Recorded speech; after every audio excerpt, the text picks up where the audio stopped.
When I was in high school, I sang in a children's choir, actually, and it was a very good children's choir. It was like classical music, and there was 3-part harmonies, and we all stood in rows, and we were expected to stand still and sing, and I loved it. But there was one little girl that I noticed, and she had a really hard time standing still. She always wanted to dance, and whenever there was music on, she'd be kind of like dancing to the beat of it, and she reminded me a lot of me when I was younger. But I watched her kind of struggle in the group, and the leaders would come and hold her arms down, and it'd make her really upset. And I thought the way that she moved and the way that she experienced the music was beautiful, because she showed so much more passion than everybody else, and I'm like, I wish she was allowed to dance, because it's beautiful to watch. And so basically since then, I decided that one day I wanted to start my own children's choir.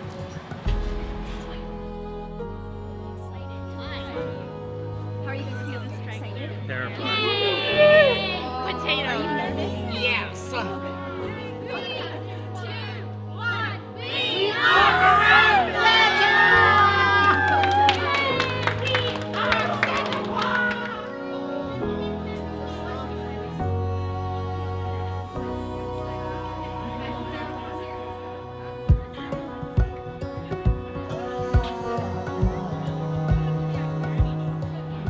My name is Nicole Provost. I'm 23 years old. I'm a student at UBC, and I'm studying physics. I was diagnosed with Asperger's syndrome, which is a type of autism. I was diagnosed quite a few years ago. Growing up, I knew that there was something kind of different about me from the other students, and I couldn't really pinpoint what it was. I know I had a really hard time like socializing normally, and I had hard times controlling my energy if I was too happy and energetic.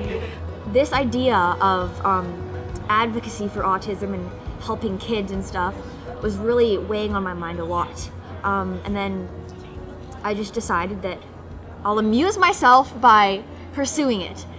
So I started the choir in September 2016. That was our first official practice. But I came up with the idea actually on September 11th, 2015, because I remember writing it down in a book. The singers themselves have been together for about a year, but I've been working on this project for about 2 years. Okay, on the count of 3. 1, 2, 3. We are members! We have 2 separate groups that meet. We have our original one in Abbotsford that has about 30 in it, and then we have a group that meets in Richmond that I also conduct. We've got about 15 singers. We've only ever had like 4 practices with them, but they all perform together, so we're gonna hopefully have a pretty big group out. I had no training in any of this. I had never even met a kid with autism, so before I actually started teaching them choir, I thought that it'd be cool to get to know them and to have them get to know each other. Ultimately, I did not want to conduct the choir. I wanted to find somebody else to do it, and I basically just wanted to coordinate everything. But I didn't find anyone, and so I did not know how to conduct a choir, and so I'm like, okay, I'll just meet with them. But then I'm driving to the practice and I'm like, oh no, like, I don't know how to conduct a choir. And so I started freaking out, and I called my mom, and I'm like, Mom, I don't know how to conduct a choir. So I ended up pulling over and YouTubing how to conduct a choir like 20 minutes before the first practice.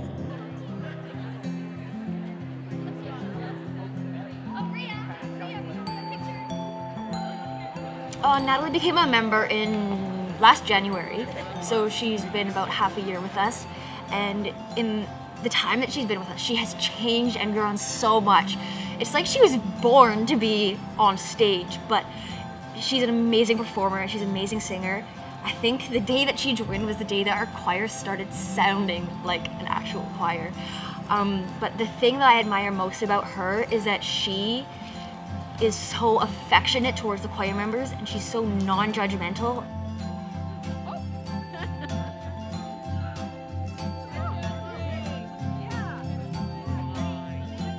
Simon joined the choir actually on Halloween last year, which is pretty fitting because, no offense to Simon, but his entrance was terrifying.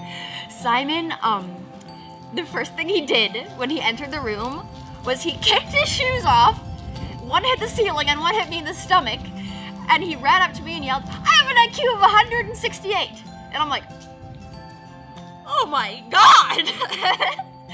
And his behavior was very, very challenging, and I, again, had no training at all, so I didn't know how to handle it. If Simon was doing a behavior that I didn't like, I kind of ignored him, and I told everybody else to ignore it. But if Simon did something impressive or said something impressive, which he says a lot, I let him know that it was impressive and that I respected what he was saying and that he's a respectable young man. I met Scott last year. He was one of the original members. Scott is one of my very best friends, the kindest, most understanding person I've ever met. His parents are extremely supportive and they have done so much for him. Society, when they see Scott, they just see somebody who can't speak, and that's not fair, and they treated him, society has treated him bad, and they've taken advantage of the fact that whatever they do to him, he can't say.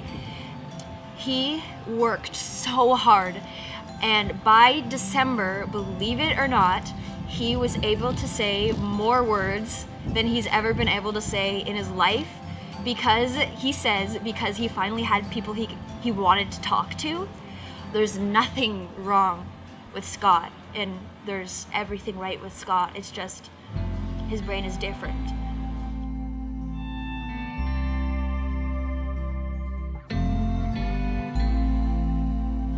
The aspect of performing can really empower individuals and bring them together. So lots of these kids have social disabilities, so they have a pretty hard time just connecting with each other. There's lots of like social groups around where you meet up, you talk, maybe you play a couple games. But if you're a person that already has a hard time forming those connections, it's harder to actually make those friendships meaningful. So if you're a person, and lots of times people with autism experience pretty significant anxiety and social anxiety, and the whole thing, everything about performing is so unnatural to them, and it gives them lots of anxiety. But when they're together, it feels like they've gone through something together, and it's experiences that bond people together. So just the whole experience of going through something, having someone stand beside them when they're accomplishing one of their dreams, it really just bonds them together.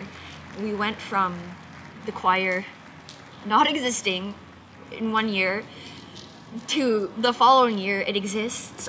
We've published an album that was sponsored by a company called Crew Studios. Monarch House in Abbotsford has been very supportive to us, and just all these opportunities that have come up for the group. I never ever thought that this would happen, and it is so amazing. It's the only group like it in BC right now.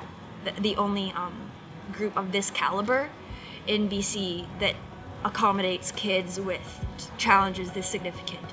There's a lot that needs to be done to help include individuals with disabilities into the workplace. So on the side of the choir, we organize other events. We're working on doing a job interview skills program. We're working with some local shops to do that. We're organizing different fundraising events. We're organizing a flash mob to spread awareness for autism. But the ultimate goal is to be able to run a nonprofit organization that is funded by the choir to help individuals with disabilities find employment. Adaptations can be made to society to make that possible for them, and I want to do that for them. People say that if you want something to change, you should change it, and that's what I'm doing.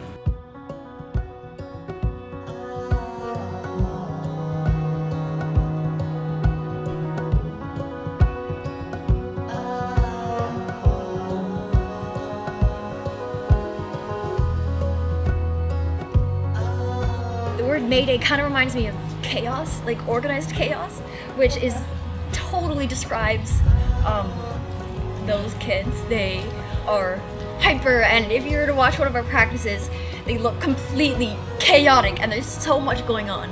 And there's so much going on in their minds, and there's so much going on with their bodies and their arms.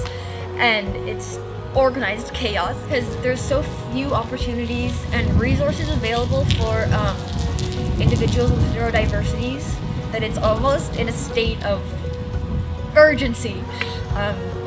So Mayday is kind of a cry for help. Some people might see this as a flaw, but I don't see it as a flaw. I see it as an attribute. I want them for them as they are and nothing else.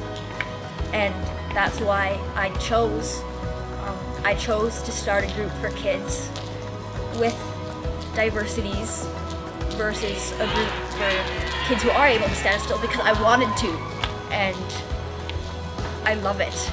I wouldn't change it for anything.